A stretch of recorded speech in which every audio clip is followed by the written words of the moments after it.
Three, two, one. What's up, George? What's going on in the House of Crease tonight? In the House Crazy tonight, we have a guest. His name is Jade Louder, and he's going to be talking to us about a book he's got called Dead and Still Dying. We're going to talk to him about that, and we're going to have some tips on, when you're traveling, you're going out of state for a convention. What should you bring? How should you lighten your load? What do you do? How do you save some money? We're going to be talking about that coming up next. Let's get it.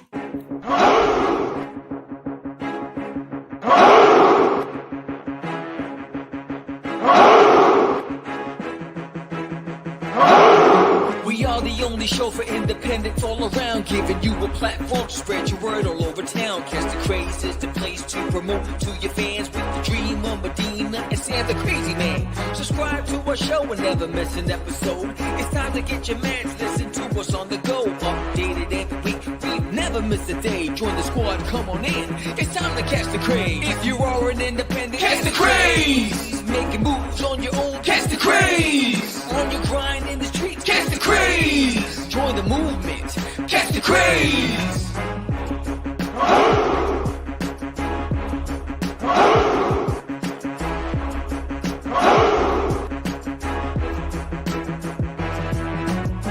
Yeah, George, we did it again.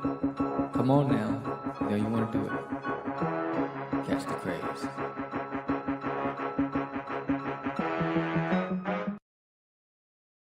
Welcome to Catch the Craze podcast. I'm your host with the most, the Crazy Man Vera, and I am with George, the Dreamer Modena. What's happening, everyone? Welcome to another exciting episode of Catch the Craze. Oh, you crazy. Tuesday, December 19th. Next week is Christmas, so we won't be on the air. Christmas time.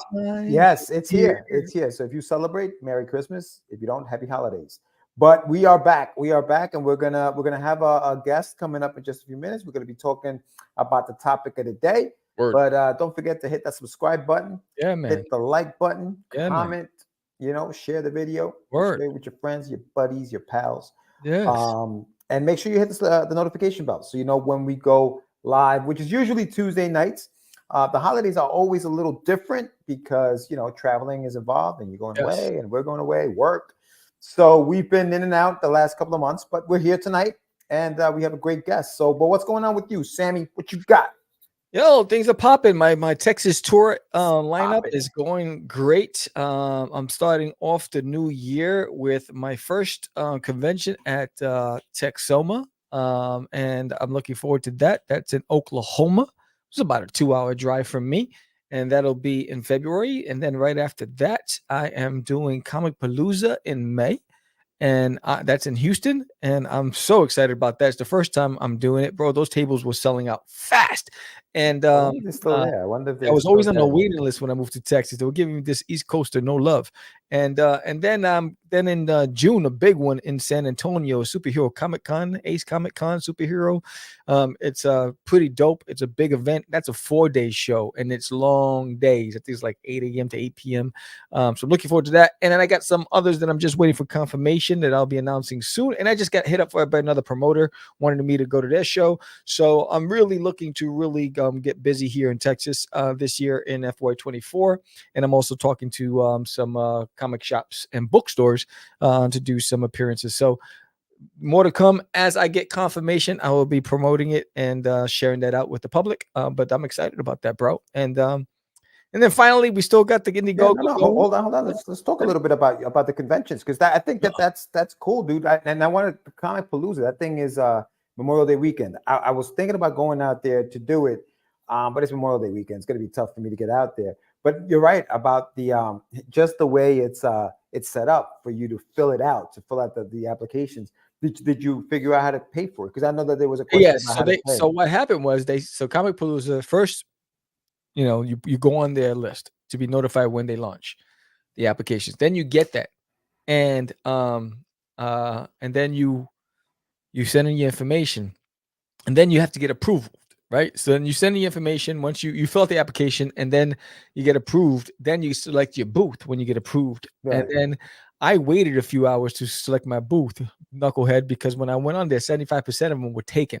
And I was like, yo, and all the hot spots, bro, all the corners, all the prime locations. I was like, damn. The expensive locations, the Yo, expensive bro, I spots. was like, Spency, it's a Yeah, lot of dinero. But I was like, yo, so I was like, all right, so I got me a nice spot. It's at the end of the aisle, but it's not the corner, right? So I'm right next to the corner because I want to see the people coming from the aisle and yeah. on my aisle. So I want to be able to get both traffic patterns. So I got that. So that's good. What's your So booth? What's your booth number? 2738. I memorized that. Look at that. Boom. Number 38, 2738 is my Okay. booth number. And so then you do that, then you get a letter saying with a receipt saying this is your booth number, this is how much it's going to cost, and you get a contract that says all the terms, all the things you can and can't do, right? I didn't even The fucking things. show me to break a rule when I get there because I haven't read it. So then I'm like, all right, then how do I pay? Well, so I emailed them because it says you got 48 hours. If you don't pay, you lose your spot and you have to redo it again. Yo, You can reserve it though, I think, right?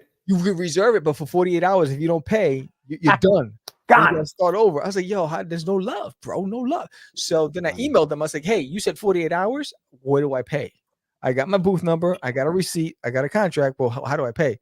They go, oh, you got to wait for another email. And it's 48 hours from the time you received that email. I said, Okay. oh, okay.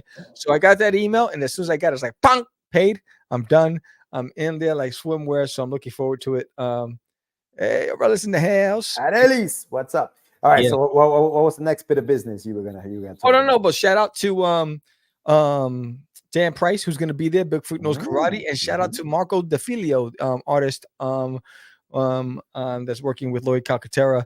He's a fantastic artist. So actually, Marco is actually securing the booth next to me. So we're gonna be road dogs out there, covering for breaks and stuff. So that'll be dope. Big shout out to Path of the Pale Rider, Miss Lloyd Calcaterra's book, and Bigfoot Knows Karate, Dan Price. Bigfoot Knows Karate. Great dude, man. I met him in Baltimore for the first time. I haven't met Lori in person, but I met Dan in person at Baltimore. Great freaking dude, bro. Oh, he's a fantastic dude. Good salesman. We're gonna be cool. there. I mean, we went to dinner when we were at I think it was Central Texas Comic Con in Waco. We went to dinner. Funny guy. So I'm looking to hanging out with him and Marco. I'm staying only a couple of blocks from the convention center, so I can just walk it from the hotel, so which is dope because I want to go out and party. So have fun because number one, there's a lot of cats that's been on this show that's going to be there that I get to meet face to face for the first time. That's always cool. And then hang out and and swap comic stories and stuff like that. So I'm looking forward to the networking out there. Hell yeah. And but as well, what's going on right now, we have I think 2 weeks left of the catch up of There's Nailing in My Toilet on Indiegogo. So fantastic artist extraordinaire Lou Pons did this cover, a variant cover for Duty. It's an homage to Wizards by Ralph Bakshi. This is available if we unlock the first stretch goal. So it's $500. If we reach $500, you can get that cover for $5, and it's limited. It's only going to be available while supplies last for that cover. So I'm hoping to drive some motivation and incentives for people to go to the Indiegogo and back it before it ends. But that cover is sweet. It's amazing. And shout out to Lou Pons, who's a fantastic illustrator. So if you go to Indiegogo, the campaign is still running there. You can help unlock that and get yourself a copy of that. So, and then also shout out to who is it? I want to give a shout out because I got hit up, and I just want to, just in case they're watching, want to show some love on the craze. Shout out to Fort Worth Collectors Expo, who hit me up about attending their show. So shout out to you guys. Looking forward to hearing about your show. So we'll see if that pays off. So that's going to be dope. So I'm looking forward to that. A lot of good things going to come out of this year in 2024. I'm working behind the scenes, quietly on a lot of stuff, but some really good stuff. Yeah. No, awesome, dude. Awesome. I'm actually, putting together I guess a convention schedule as well. My convention schedule starts later on in the year, and I have about 2 conventions that I've definitely booked, and I still have some that are up in the air. I think I may go to Terrificon just to check it out because I do like Terrificon in Connecticut. That is a great convention. If anybody's, it's a convention at what up, Sebastian? It's a convention at a casino. You can't beat that. So I heard that Terrificon's a good show. No, it's great, dude. Yeah, it's really it's a fun show. I mean, I've only gone as a spectator, not I haven't been there as an exhibitor, but even the people that I speak to that have been exhibitors there do great. I know last year Johnny C, big shout out to Johnny C. He he was there. He had a great setup, and he did really really well Oh, there. Johnny C's an ultimate salesman, bro. Killed it. He killed it. He killed it. Creator Con is a good one in May, Sebastian. I Yo, actually walked around that one. That one's kind of cool. imagine putting Johnny C and um Jay Rosario together. Those two guys, It's funny. the They actually energy met. and the hustle, Yeah. boy. They were both. I mean, because we were at New York Comic Con, and they were both there. They actually met, and yeah, JD is hilarious. As a matter of fact, that's actually a good segue. So tomorrow afternoon at noon, I am going to have JD Rosario on my writing show, which is on my YouTube channel. Get Your Meds here on YouTube. So check that out. If you haven't subscribed to that, subscribe to that. We're going to be talking writing on there. We're going to be talking about ego. Is it a lethal weapon or an advantage to have an ego, a big ego? It's both. So, yeah, so check it out. Check it out. Yeah, yeah. Hey, listen, it can go either way. You got to be careful. It could work against you and it could work for you. All depends on timing. How you navigate through the two. How you can Yeah. kind of be both. So we talked about that. That's fun. So check that out. Sebastian Bonet is in the chat. He was actually on the show. His show aired last week. So if you guys want to check that out, binge watch it. Check it out. And also don't forget to go to ASAP Imagination or the anyoneworld.com and pick up a copy of Rush 5377. You can also pick up a copy of The Adventures of Wonder Duck that's on there. So check those out. You can download those. Those are going to be digital downloads. And when you download them, just put in the code podcast and you get a discount right away. Also check out my website, getyourmeds.com. And next year, dude, I'm gonna be at Baltimore Comic Con. Baltimore. And I'll also be at Wicked Con in Gonna jump and get wicked. that's right, in Boston. Oh, Crystal J. She made an appearance. Oh boy. George Who with dodged the being my J. artist. Jesus Man, Christ. this You know Jorge. what? You The know man what? who dodged being in my arms when she left to go milk 20 years ago. Wow, he went to get you. Gonna use the milk 20 strategy.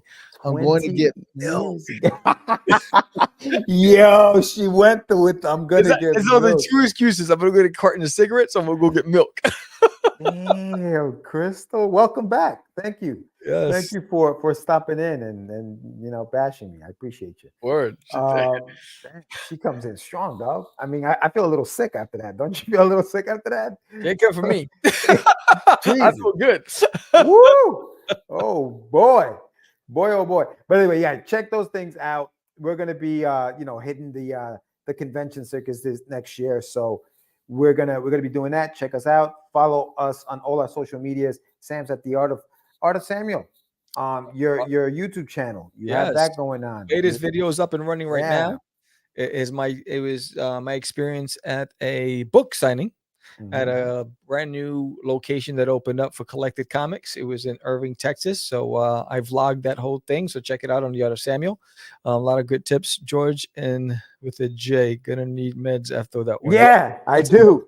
I really do. But I also want to shout out to my publisher, Kid in the Comic. Hey, I was going to tell you that, Sam. Yes, I always forget, bro. Kid in the Comic. So Duty is also a comic strip in a Kid in the Comic. And I think paper number 4 is getting ready to ship right now. And so you can get this delivered to your house if you go to kidinthecomic.com, or you can go to your local comic store and bookstore and ask them to pick it up and carry it on their bookshelf. So it's nationally distributed. I'm excited that Duty's not only a comic book, but he's also in a comic strip. And the comic strip follows the entire sequence of Disney in my toilet in the comic book. So it's really just getting to a whole different audience. So it's pretty fun doing both formats, comic strip format and comic book format. So it's pretty dope. Yeah, for sure, man, for sure. And don't forget to also check out the what else we got? What else we got? I know there's one more thing that we wanted to highlight for people, and I can't remember now. It'll come back. It'll come back to me. My muscles. Yeah, highlight the muscles. Big shout out to Sebastian Bonet. Check out his Patreon. He's got a book called Concrete Combat on there. I did the lettering for that, so make sure you check him out. And I got some more lettering work that's coming out. Duty, I lettered, Is an Alien in My Toilet. And I'm going to be lettering a book called Papa for Mr. Philip Russert, who is down with Philbo Publications, Publishing. So check that out. But Sam, really, honestly, I'm feeling a little sick, dude. I think we need to talk about stuff. Oh, I don't know. You think gotta control. You gotta control it, bro. Control it.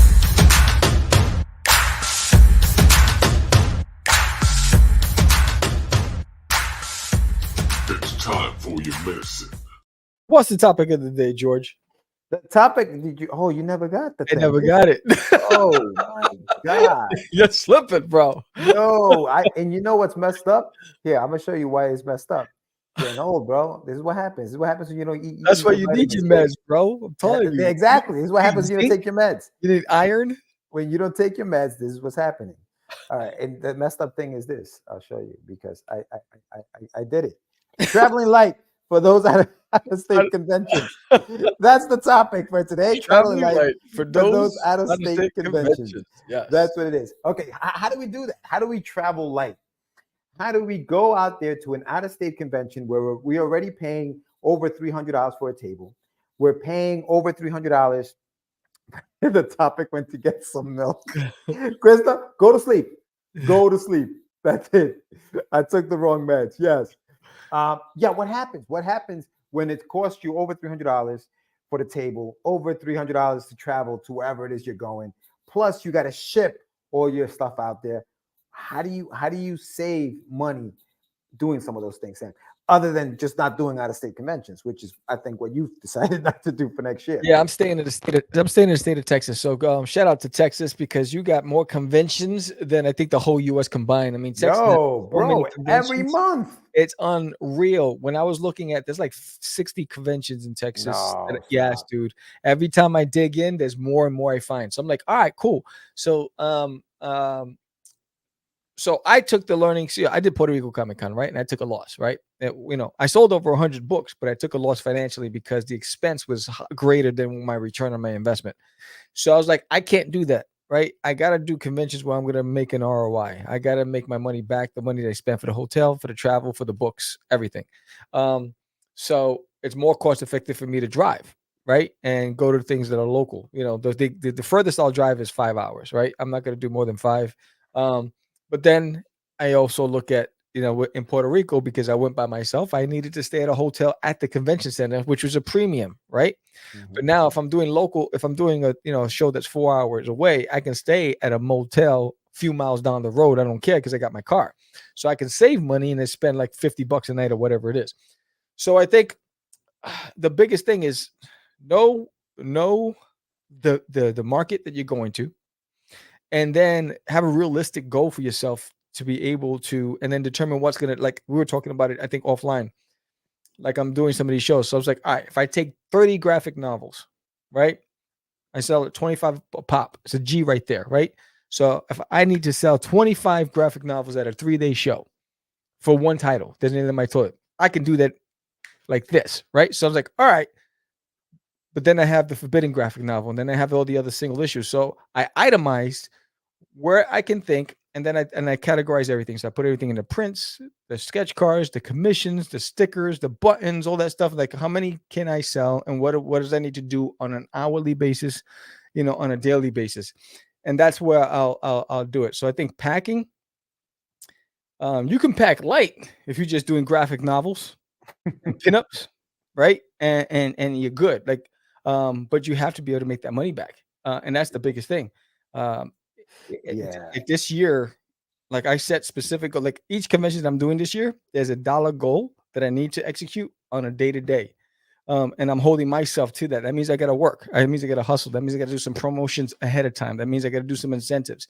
I'm talking to fellow artists to do some cross promotion at those events, right? To drive traffic to each other's tables. Things like that. You got to get creative and think outside of the box. I think part of the whole thing, and I don't think I think Crystal started writing it, but she didn't finish it. MegaCon, for example. But yeah, to her point, and I think part of what we gotta work within our means, right? We definitely got to work within our means. And like you, for example, Sam, you decided, you know what? If I'm going to travel out of state, it's going to be within driving distance. It's going to be Oklahoma, which is it's not too far away. Right. I'm going to drive out there. Baltimore is a 4-hour drive for me. I'll go to Baltimore, Boston, 3 hours upstate.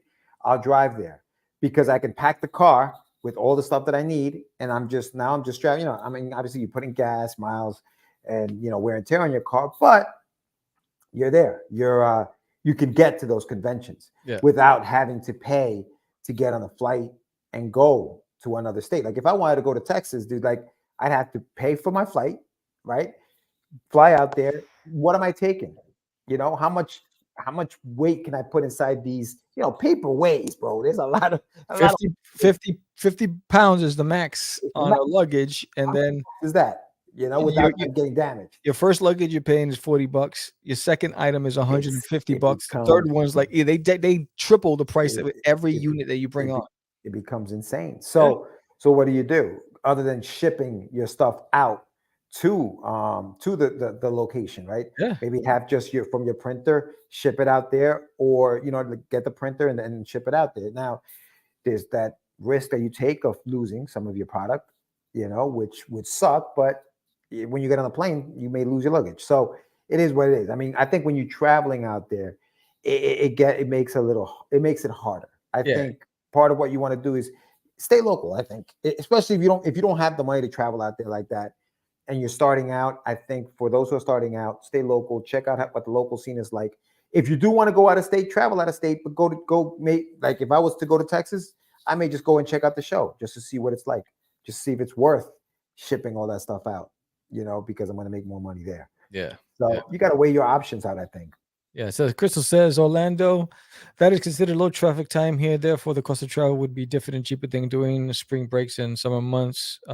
Next, check airlines. And then Sebastian says, limit what you take. Partner up with your trusted fellow creator. Take the change of clothes as you carry a limit on a limit. Yeah.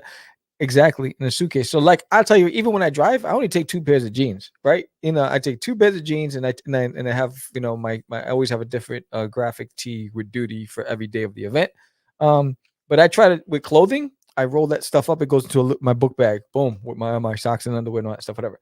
But when I'm driving locally, I don't have to pack light. I go all in. But if I had to do it where I'm traveling across country, I got to be very specific because it's costly. That allows for free checked luggage, which allows you to bring some items without shipping them. Ideally, you can pack all your clothes in the carry-on next bag. Next, check out the convention too. Yeah, you know what it is with that too, and to Crystal's point, like checking when the convention, when it's going to be, and all that stuff. When you're looking at conventions out of state, no matter when that convention is, the flights are probably going to be a little more expensive because they also know what's going on in that area at the time. Same thing with hotels. Hotels know what's happening in that area at the time. They know why people are coming in out of state. So while that makes a lot of sense to check and do your research on that stuff, it helps when you book it early. Yeah. If you are going to book something like that, you got to book it as early as possible. Yeah. Like if I was going what is it in Houston? Comapalooza? Houston is Comapalooza, yeah. If I was going to Houston in May, I'd book that flight right now. Like I'm not waiting till January, February to book that. That's exactly what I did with the hotel, right? So every convention that I booked the hotel. Once I got confirmation, the same day I booked the hotel because those hotels within a 10-mile radius of the event center are going to be charging a premium because they know it's highly trafficked. Right? Oh yeah. And so you want to get in as early as possible and secure your thing because and like even with Comapalooza, I chose to have a hotel which is 3 blocks away from the convention center. This way I can leave my car at the hotel parking lot and I can walk over. The only time I need to take my car there is when I'm unloading and loading. That's it. And now some of these conventions are getting, or some of these hotels or some of these convention centers or whatever are getting hip to the fact that there's going to be a lot of people parking their cars there. They're starting to charge us for parking, not just the people coming to check out the show, but the exhibitors, which is something that we never had to do, pay for parking. And now they're doing it $40 a day. It adds up. I do agree with Crystal on checking the show to see if it draws a big enough crowd for you to make that flight out there and spend all of that money. I mean, look, I would love to do Puerto Rico again. If I have family in Puerto Rico, I do it because I won't have to pay for to stay. But it's the hotel stuff that costs money because if you don't stay close to the venue, you got to get a car, right? And so either way, you're gonna pay. So so for me, it's like I'm staying in Texas. There's a lot of shows I haven't done in Texas. There's a lot of, there's in fact I got a list of shows that I want to do just out here in Texas that I haven't done. Um GalaxyCon in Austin. I want to do Bell County Comic Con. I want to do Alamo City Comic Con. I want to do Town Comic Con. There's so many events out here that I want to do because I did the research and I was looking them up. They all have YouTube channels where you can see exactly the crowd and whatever. I'm like, oh yeah, Duty would do well there, And so for me, that's what I do a lot of my legwork. Like I just get hit up by a convention promoter. It's like, hey, we would love you to, be at our show. So now I'm looking, I want to look them up. I want to see, is it worth my time to be there, based on what I do? Because not everything's you're not gonna hit it out a home run. There was a couple of shows in Texas that I did the past 2 years that I just won't repeat because it wasn't. But you know what, Sam? Like I think that because of what's happening in Texas, because of you've been going to shows and people are seeing you nowadays, those shows may turn around and you may be a draw at that show because with time, I'm not saying right away. I think with time, if you're doing it long enough and people are getting used to seeing you there or seeing you at other conventions and they know that that's a local convention, maybe they're hoping that you go to the convention now. And so even though they weren't good the first time you did it, remember the first time you did them, there was no buzz, right? You're brand new to the state. Like, who you is? Yeah. They were like, why should I buy your junk? Who's this guy with a strange accent? But now, right, exactly. Were you from New York? New York. But now they may know you. So now maybe a year, maybe next year, a year after that, you may want to go back and see what the deal is. And that's what's exciting. Remember when we were younglings and we were just growing up, where people used to hit us up with opportunities, right? That's what's happening now. I got hit up from schools. I got hit up with local businesses, and now with the convention promoter. That when I was at a book signing, one of the convention promoters says, "Hey, yo, I'm holding a convention. I'd love for you to go."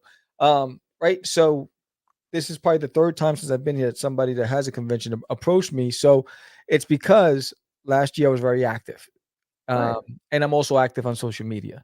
Right. So, I'm posting every day. I'm drawing all the time. I got the art channel. I got the podcast. Right. So I'm not only promoting what I'm doing, I'm promoting the next guy. So I think it's, you got to hustle. So I'm hoping I'm seeing the fruits of my labor. That's why I always say, put into work. Eventually things will start, making sense and start working in your way. And that's all it is. And I think the biggest thing is like, even the worst show, I had fun. Right? Like even the worst show that didn't bring any traffic, I found a way to have fun because I met with local creators and we just made the best out of it. Right. And, so I think, but if you're going to do a show out of state, be very mindful, put packages together. Like, number one, communicate ahead of time that you're going to be there. Try to find things at the, work with the promoter and see if you could do some sort of promotion where, they can highlight that you're going to be there, to try to, justify the cost. Right now I'm talking to a couple of artists, for some of the conventions I'm going to do some cross promotion to get traffic to go to both our tables, right? Our booths, right? I'm promoting now. I mean, these conventions are months away and I'm promoting that now, right? You got to get aggressive. So I'm excited, since I've been in Texas, Lou, I'm looking forward to meeting Lou in person, at one of the shows. There's, what's his name? I'm probably going to meet, San Martino. Look what I got in the mail. Look what I got in the mail. No. Michael and Chris, this is not good. This is not good. Those two together, forget about it. Same stream. This is not good. This is not good. I know.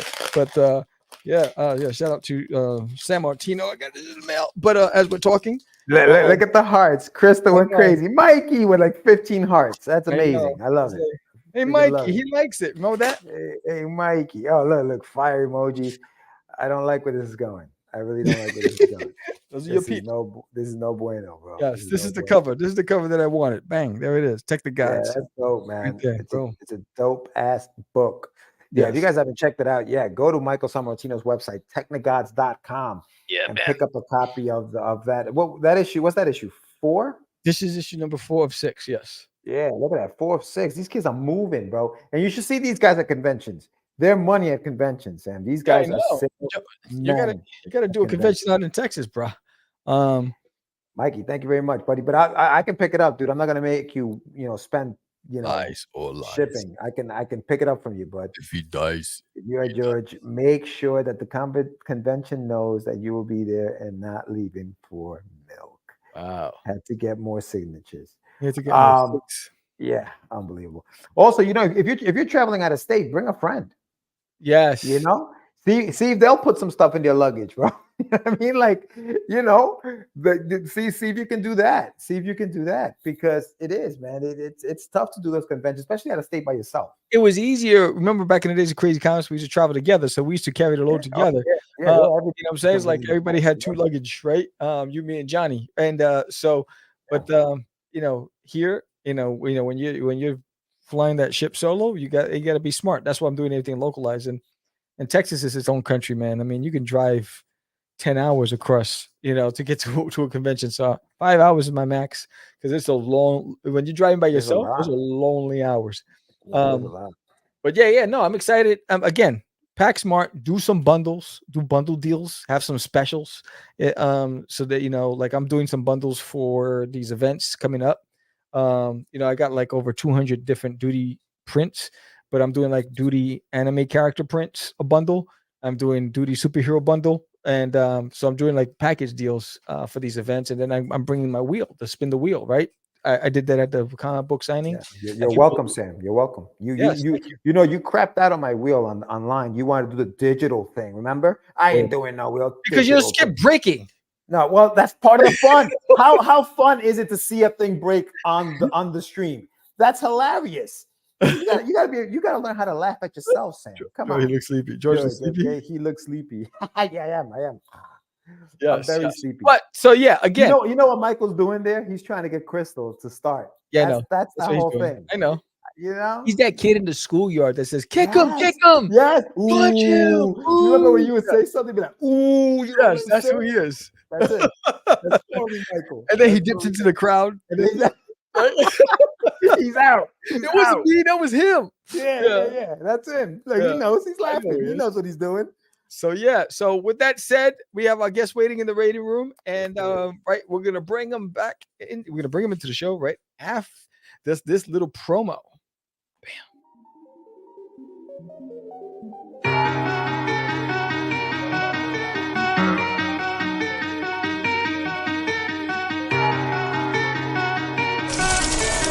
Once a year, on Hallows Eve, the world comes together to escape and become something more than themselves. Until a little green alien from another planet proved that being yourself can be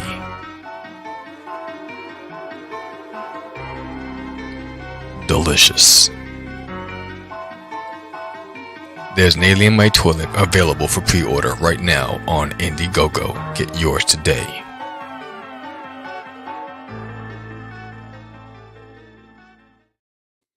What's up, Jade in the house? What's up, guys? Hey, thanks for having me on. Of course, brother. Of course. Hey, good seeing you again, man. How you doing? Yeah, good to see you too, dude. As loving the conversation about cons and whatnot. It's giving me a lot to think about in 2024, man. Well, you've done it, right? You've traveled out of state for cons. Like, how did you do it? How did you keep that as light as possible, or did you like go all out and said, "Hey, I'm just gonna do this"? It kind of both, because so Baltimore, I had Mark from LKC, who was just down the road in outside of DC, and so he was able to kind of have a lot of books on hand already, so I didn't have to pack nearly as much as if I was doing it solo. So that helped, having kind of a network that I could kind of piggyback off of a little bit. But I mean, I don't know. I did a solo con in Sacramento, and I flew down there for that. And yeah, the luggage was definitely like, it was a little backbreaking. It was, I stuffed that thing, to make it worth my while. But yeah, man, I think that you got to figure out what works for you. And I think that there are some parts of the country that are just, I'm from Montana, and it's a bit of a dead zone. It's man. So it's a lot of travel. It's a lot of windshield time or flight time that I got to do. So you kind of weigh out which ones you think are going to be the most helpful. Maybe that you have a good crew at one con, and so that makes it worth it, even beyond the sales of like, oh, I know, all these dudes or whatever are going to be there, and that's going to make the trip worth it. Yeah, no, for sure, brother, for sure. But you mentioned you're from Montana, so born and raised, or like, is that where you grew up? Tell us a little bit about your background. Yeah. Born and raised in Montana. I left for a little bit to go to graduate school. So my day job outside of comics is I'm a college professor. So nice. Yeah, I teach art. And so I went to graduate school in Washington, just outside of Spokane, Washington. And then I moved back to Montana because, I like it here. It's kind of runs in my veins. And so I like the people, I like the climate. And can't beat the scenery. I'm born and raised in Montana, and I've kind of lived all over the state in different places. But I live in Bozeman, Montana, which is kind of south of the state. It's kind of right next door to Yellowstone, is where I'm kind of situated. Nice. Yeah, true story. When I was a kid growing up, I always dreamt about living in Montana, having a cabin, having a shepherd, and a typewriter by the lake, right? And writing the next novel, right? Jade's like, I have that. I have that. Yeah, that's what I do. And when it was time to move, my wife's like, nope. And so we ended up in Texas. Yeah, it's I'm not too far, man. I'm I don't live kind of in town. I'm outside of town pretty good. And my nearest neighbor is about like a half mile away. And so I'm definitely in that cabin adjacent nice. lifestyle. Yeah, close to Yellowstone. That's pretty dope. Yeah, it's you can't beat it. But when you're a comic book artist, sometimes it's a little tough. There's not a whole lot of opportunity. So Jade, growing up in Montana, like you said, it's a small town or whatever. What was the comic book scene like growing up there? Like, how did you get your fix? No? How'd you get into it? Yeah, so I got back into comics. When I got into comics, you could still buy them off the rack, right? You could still go to grocery stores and get them at the newsstand. And so that's just how I had them. We didn't have a comic book store. I think the nearest one from where I was as a kid was like a couple hours drive, and my parents weren't going to go out of the way to like facilitate that. So it was the grocery store or nothing. So whatever they happened to get that month, that's what I got. And so sometimes there's like holes in my collection of just like, I got 1, 2, and 3 or whatever. And then 4, they just didn't get it that month. And so then I had to get 5 or whatever. And so, but I mean, I definitely got the grocery store that I had access to had a fair amount of like Marvel titles. So I read lots of X-Men. I read lots of Wolverine was the big one, Spider-Man and stuff like that. And then it wasn't really until like high school where I really started like finding a comic book store that I could actually go to and branch out and read like Mignola or, started getting into more indie stuff like American Splendor and, like the Crumb stuff and stuff like that. Is that what kind of sparked the interest to draw your own stuff, or did you actually at one point want to work for Marvel or DC? I think everybody wants to, right? Like at some point, like, man, wouldn't it be cool to do that kind of stuff? And so I think that like as a child, as a kid, that was like my total dream. And then I saw, the indie guys, and I was like, oh, I don't have to do it that way or to follow that. I can just kind of make whatever I want, and that's cool too. And so I think that it's kind of both, right? Like I think I fell in love with guys like John Romita Jr. I remember seeing his art when I was pretty little, and just like, oh, it just was so cool, and I just tried to emulate that as much as possible and whatnot. And so as much as I might say like, oh yeah, I really look at the indie guys now, I'm like, yeah, but those those Marvel guys, I know they those are knew your what they were heroes. doing. Yeah. I know those are the ones. Do you have any stories from like when you were a kid that you kind of started drawing? Do you have any of that stuff still, or are you thinking maybe even bringing some of those stories back? I think all of those stories were like just kind of knockoffs of other Marvel things, and I'm like, yeah, there's probably some copyright here that Yeah. I don't know that I could ever do. But I mean, I had like a crew of characters that I look back now, and they're some of them are kind of fun, and some of the books that I made when I was 10 or 11 and whatnot are pretty fun, but the storytelling is a little rough. It doesn't quite make sense. There's a lot of like the villains were always like Nazis or drug dealers because that's just like the epitome of evil. And I'm like, not every villain can be Right. can be But that. dude, but how much fun was it though, right? Like that was the fun of it, like creating these characters and just putting these stories together as a kid. And it was like almost like playing with toys. Like that's how we play. Creative kids, I think that's how we play, right? We just create these stories and we put them down on paper, especially when you're an artist and you decide, hey, I can draw this stuff. You know, like they don't have to they made sense to you Yeah. at the time, I guess.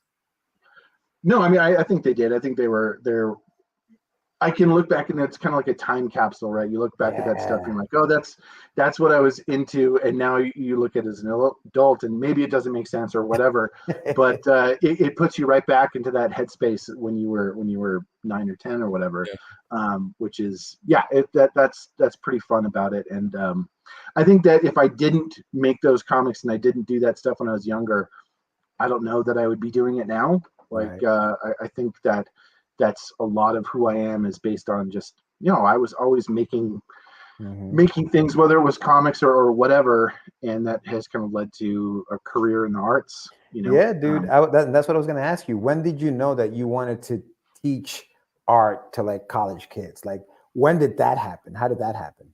Sure. It wasn't until I was actually in college. When I first, went to college, I actually started studying film. And I thought, oh, this is a more through line of like how I take this love of storytelling and my art background and transition it into a career. And it just really wasn't for me. And so then I kind of switched majors and started taking drawing classes and whatnot, and kind of really figured out I wanted just to study art and let that be what I focused on, and not really worry about what's the career after this, and just be okay, kind of being in that big ambiguous zone of I just want to study this and see where it goes. And then I met a professor while I was a student, and he would just I just saw him and I saw the work that he did and I saw how he was in the class, and I was like, that right there, that's what I would like to be like. That's the job that I want. That's what I want to do. And so then I went to graduate school to kind of be able to get that certification so I can teach, get my master's. And then I came back and started teaching at the same school I graduated with. And now that teacher is my colleague, and which is pretty fun. That's right. Full circle moment, man. That's awesome, dude. That is awesome. So now you have this job, but you're doing comics. And I picked up a couple of your books when I was in Baltimore, and dude, cool stuff. I mean, I think one of the ones that I asked you kind of just send me the PDF so I don't have to crack it open again, was it's a horror show. And fun story, dude. Like it's kind of like, I like how you play with like the time, like the storytelling, the way it's not linear, right? It's like you take us into, tell us a little bit about that story first before we go into the other story that you have. Yeah, sure. So it's a horror show. The date was a book that I put out with Lesser Known Comics I think the Kickstarter was in 2022, which is kind of crazy that I didn't run a Kickstarter in 2023. It just didn't work that way. I was busy making too much stuff. But anyways, so put that out in 2022 with Lesser Known Comics, and it's a story about kind of this punk rock werewolf who has this kind of run-in with this, what he thinks is a damsel in distress, and it turns out that's not exactly what she actually is. And so there's kind of a fun twist, and it's kind of like a cheesy romance, which I like that kind of stuff. And but then it's totally of the horror movies and things that I really like like just really campy, over the top kind of stuff, but kind of throw back to classic horror and tons of jokes in there as well, because I write funny stuff. That's just what I like. I like it's making fun, jokes. dude. It's so much fun, dude. And it's black and white, just like a horror movie would be, right? And what I loved about it too was, coming from like a lettering standpoint, the way you lettered the book. Was that by hand or was that digitally? Yeah, it's hand. Yeah, dude. Hand. But it worked, like, for the story. Sometimes you look at something, you're like, I'm not really in. But for that story, it really worked, because it almost felt like it was part of the aesthetic of the page. Like it was designed for that page. Is that something you were going for when you were doing the lettering, or were you kind of just having fun with it too? Maybe I'm just overthinking it. No, I mean, I think that's totally true. I think there were certain elements that were definitely like part of that design for the page and for the characters or whatever. But then a little bit of it was just like, that's what I knew how to do. I knew how to do it, hand lettering, and I didn't quite know how to do it consistently digitally yet. And so kind of me working through comics and making more stuff is like every single book I pick up a new tool and I try and I use it for the next project, and I kind of keep building my toolbox. And so each project gets a little bit more elaborate. And so every like new book is almost like a state of the art of like, where am I at right now in terms of my making of comics. And so at the time, It's a Horror Show, hand lettering and that kind of style, that's just what I knew how to do. And then when we move on to Dead and Still Dying, I level up, and it's just like, okay, now I'm digitally lettering, I'm doing all the coloring, and I'm doing all that stuff myself. And so I mean, it was intentional, but it was also intentional because that's all I could do at the time. You work with what you got, right? That's what you're doing. You're trying to put these things out. Now, as far as the Dead and Still Dying, awesome title, Dead and Still Dying. Now, this is the book that you guys have. You're putting a Kickstarter out. When is that coming out? Later on? Well, not later on this year, because this year's over. Is that coming out for like at the beginning of next year? Do you know when it'll be coming out? Yeah, the Kickstarter launches. I believe it's going to be January 16th, which is like that Tuesday. And so so it'll be right in the middle of January, and we're going to be launching it with some really fun tiers that I'm super excited about. Mark and I were approached by this band called the Antibodies, and they asked if they could do a theme song for the book. And we're like, oh, hell yeah, let's do it. And so they made a punk theme song for the book. And so we're going to press it as a record. And so you'll be able to buy the comic and a little 7-inch single of the theme song for the comic as well, awesome. Which I think is pretty cool. We got some great variant covers, one by Adrian Koleric, who's also does some LKC stuff. He does Trakovi, and he's got a new book called The Sitter coming out in 2024. And so there's going to be some really awesome tiers that we're going to have for that Kickstarter. Yeah, listen, Mark is a great dude. We've had him on the show, Mark Bernal. He's the head of, I guess he owns Lesson Known Comics, and they've been doing this for a few years. We had him on the show when they first started, and now it's like whenever you hear somebody has a book out, Lesson Known Comics, or they know Mark or something like that. So you're in good company, obviously. But he's the writer of the book. Is that how this works? He wrote the story, and you did the artwork. How did you guys meet? And tell us a little bit about the collaboration. Sure. Yeah. So Mark and I met each other. Well, for the first time in person was at Baltimore. Oh, shoot. Nice. In person. But other than that, we've just kind of like known each other online and whatnot. But so I met Mark back in, I want to say it was like early spring 2022. And I can't remember who it was. It was either I started following him on Instagram or he started following me. I don't remember which one it was, but then we just started chatting and we started talking, and he was saying, oh man, I love your art, and I was saying, oh man, like it looks like the books you all are putting out are awesome. And then we started having phone calls and talking about, well, what would it look like if we collaborated on something, and then it became, oh well, let's put out your books and then let's work on a book together. And I was like, yeah, that sounds awesome. And so then It's a Horror Show was kind of the first thing that we did, and we put that out. Which was actually it's funny. So when Mark and I first met and met up and whatnot and started talking, he was actually in Seattle at the time that we started like kind of messaging back and forth. And I had just I printed the very first It's a Horror Show, which is like a mini comic, which is just 2 short stories, and I put it in a comic book shop out in Seattle called Push Pull. And Mark just happened to be out there, and he went to the comic book shop and he picked up the book, and he's like, "Oh, already know how to print a comic? Okay, cool. Like we're in business." And that's kind of how like everything started rolling from there. So like he picked up the copy of my book, and then he's just like, "Yeah, I want to put this out." And awesome, and then he wrote Dead and Still Dying with my art in mind.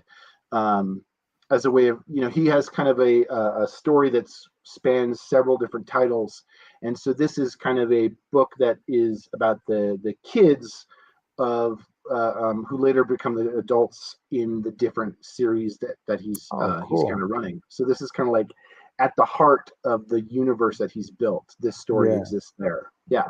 That's awesome, dude. I really love your style of art, dude. It's so cool, man. It does remind me of like the Hellboy, kind of like the Mike Mignola. Like, is that some of the influence for your art? Like, who did you? I know you were talking about John Romita Jr., but like, who else influenced your art style? Because it looks like it's changed. It's evolving, obviously, like you were saying. Yeah, I mean, even from just It's a Horror Show into Dead and Still Dying.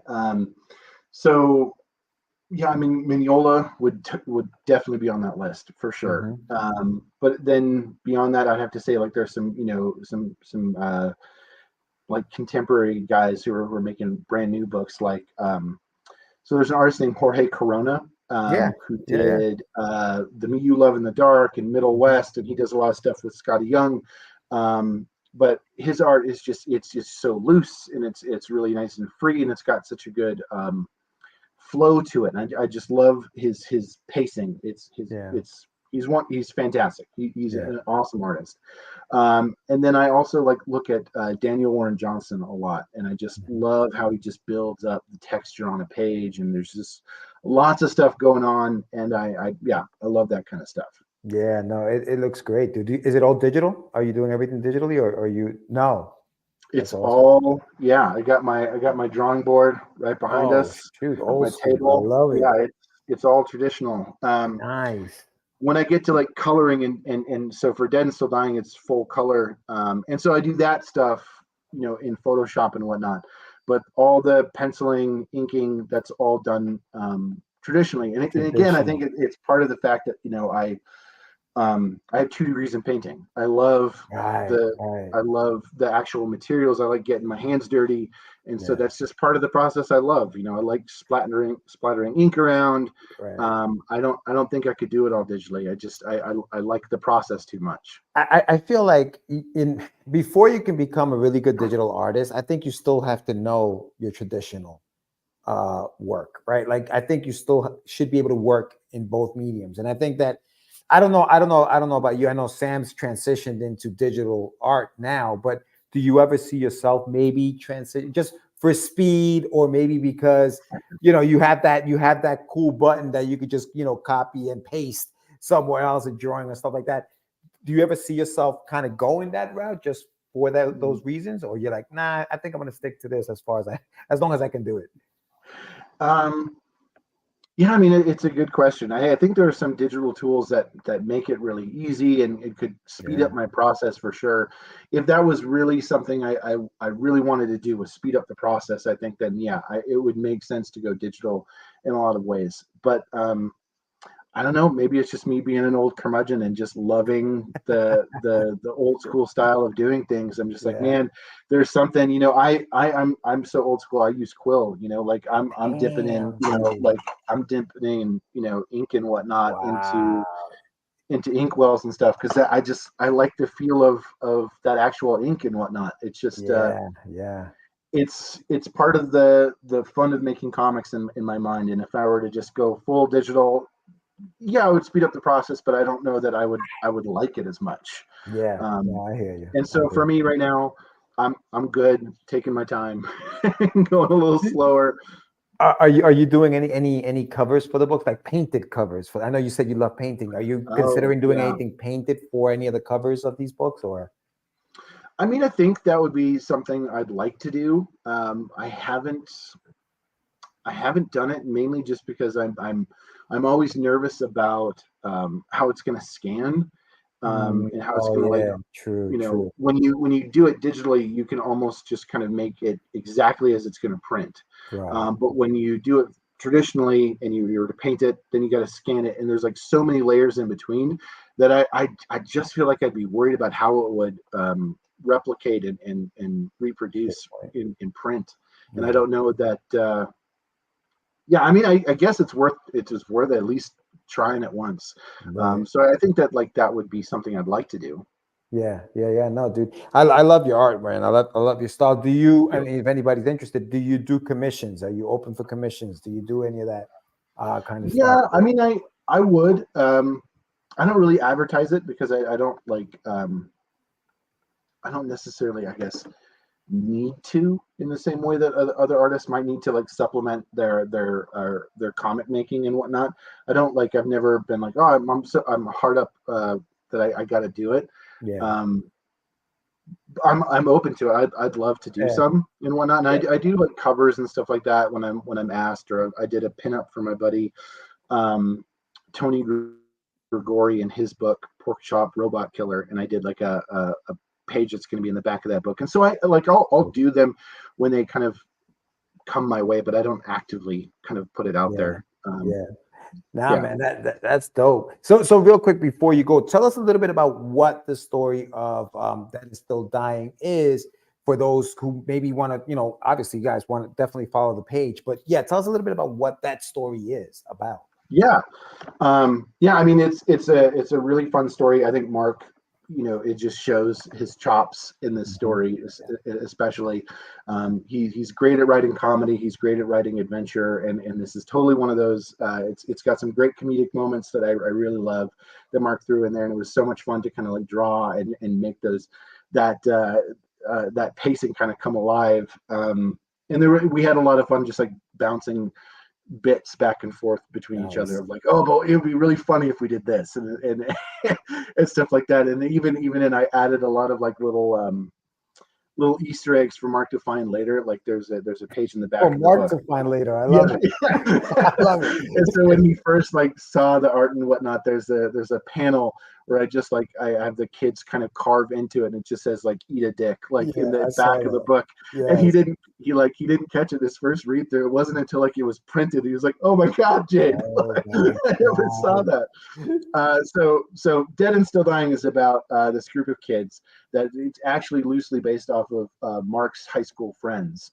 When he was in high school, and so it's about this group of kids that have this kind of hideout in this abandoned kind of part of town, and they're at this hideout, and they find a witch who is on this kind of drunken bender, and she stumbles in, and from there just kind of all chaos reigns, and it's just this kind of wacky adventure. There's this group of jocks they're harassing the kids, and then eventually the witch kind of steps in and saves them. And then there's this mysterious corporation. Yeah, it's a fun read. One of my favorite lines, you talked about the bender, right? She's on this bender, and one of the kids says like Nicolas Cage, and it's like, yeah, Nicolas Cage. And I was like, yo, dude, that's so good. Like I really enjoyed reading the book, and it starts off, and I'm thinking it's one thing, and then it totally becomes something else, and that's the kind of like writing, and again, and your art complements that, because even the way you drew it starts off like, I'm like, and are they like in a dystopian world? Like, is this what this is going to be about? Like another dystopian story? And no, it turns out it's their imagination. It's just them in that world. So really well done. You guys did an amazing job. Is that what's coming out? Is that the book that you guys are kickstarting, or is it the second issue? It's that one. It's that one. Yeah, we knew that we were going to both be in Baltimore, so we kind of like we rushed to put together a kind of variant cover, and so we rushed to kind of put this one together, which is my variant cover for it. And so we knew that we were going to be in Baltimore, and we thought, okay, what a perfect time to just, kind of like a soft open for the book. Let's get a small run printed, get it out to some people, and see some reactions and stuff like that.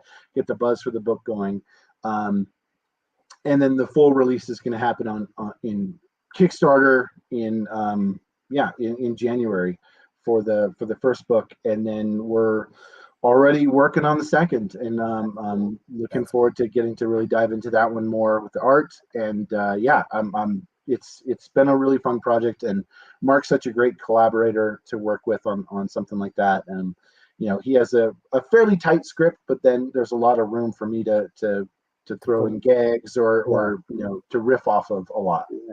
No, awesome, dude. And for those watching, obviously the book is finished, because we got a copy of it. I actually was at Baltimore, picked one up. So the book is done, but it's launching on Kickstarter. And if you guys haven't done so yet, there is a link in the chat. Hit the link, follow the pre-launch page, and it's gonna launch January 16th, issue number 1, Dead and Still Dying. Jade, you've been amazing, dude. Thank you so much for coming on.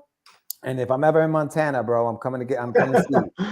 Sounds good, man. Yeah. We'll make those cabin dreams a reality. yeah. So bring the typewriter. Yeah, for your real, brother. There you go. There you go. But thanks so much, Jade. Appreciate you, my brother. You got it. Yeah, thank you so much. I really appreciate it. All right, but later. Awesome sauce. Jade Louder. Yeah, man. Cool dude, bro. Cool dude. Met him at Baltimore. The book is awesome. It's a really fun read. So you guys need to check that out. I like the coloring style on the the promo that they have on the Kickstarter page. Yeah. I see that style on a lot of image books. Mm-hmm. It seems to be like the go-to coloring technique. Oh, right. Yeah, it's true. But yeah, no, it is a good book, man. And he's true about, like, it's very free, and I like the fact that he still works traditional, dude. Like that's awesome. That's awesome. He had his table in the back, definitely check it out, guys. If you guys go to the link on the in the chat and check it out. But that was Jade out in Montana, dude. Yeah, I mean, Lesser Known seems to have a big squad. Yeah, Lesser Known Comics. I think we've had like 10 of them already on the show. Big shout out to Mark. Yeah, man, they're growing, dude. They're growing, and a lot of all their stuff is really, really cool stuff, bro. Yeah. They're doing some really good things. Yeah, absolutely. Oh, Here they go. Savages, salvajes. But yeah. It's another good show, another good guest. Independence. We're taking Christmas week off.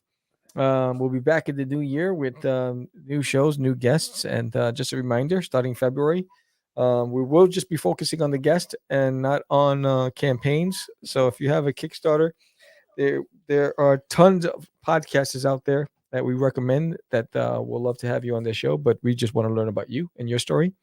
No, we didn't do the Christmas special this year, and so starting next year, we just want to learn about the creator, your journey, your trials and tribulations, your influences, your learnings, all those things going in 2024.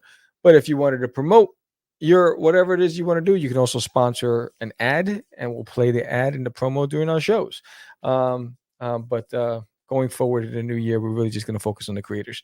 There's a lot of great stories out there, and we want to give our audience some substance, and and go away from the whole promotional aspect and just really go back to the humanity part of it. A lot of great stuff. Eggnog and horchata. What's a horchata? Horchata is it's like rice water.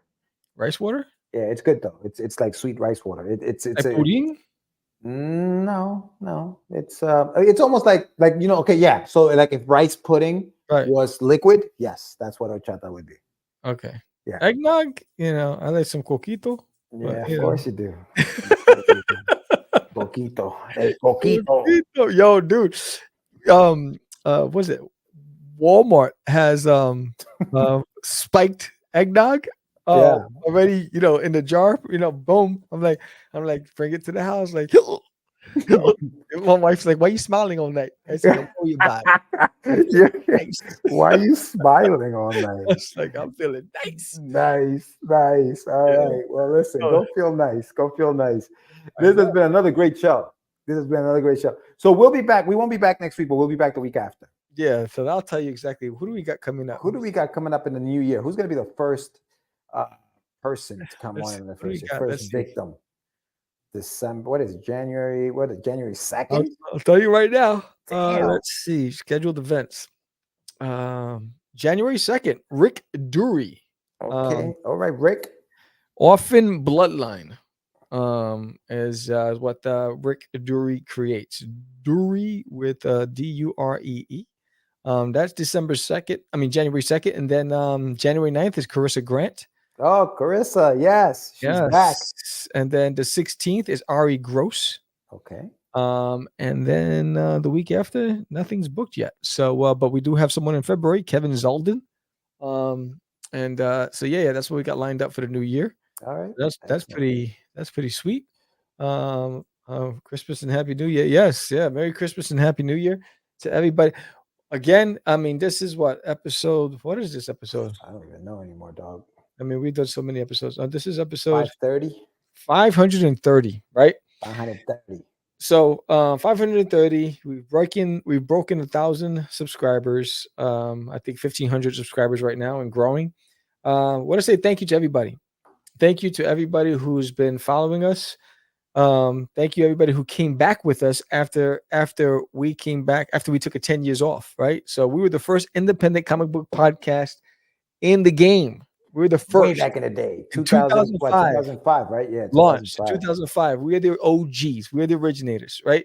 And we took 10 years off. We came back into the game and we still kept the formula. We focused on you, the independent creator. And we say thank you for following us and staying with us. Even when the market has saturated with podcasts, you still come back to us and you showed your love and support for these OGs out here. So we appreciate every single one of you.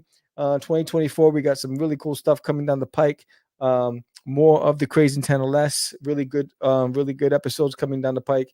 But yeah, we wish all of you independent creators much success. Don't give up. I know it's frustrating and sometimes it's discouraging.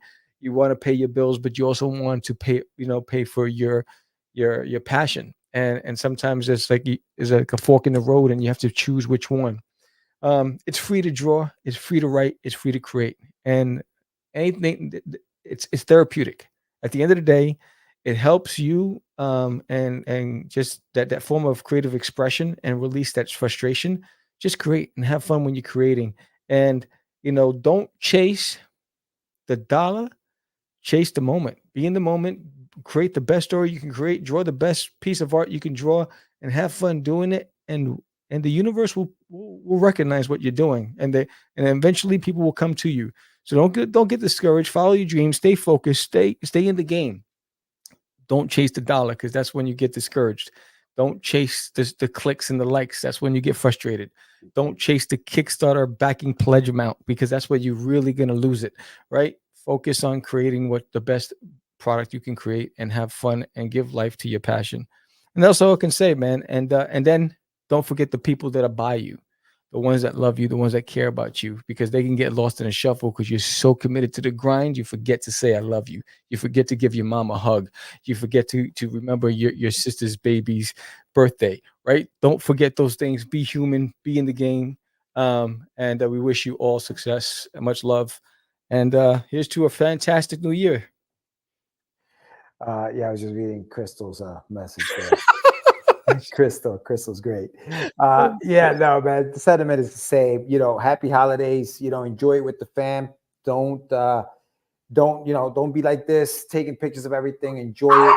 Be in it. Be in that moment.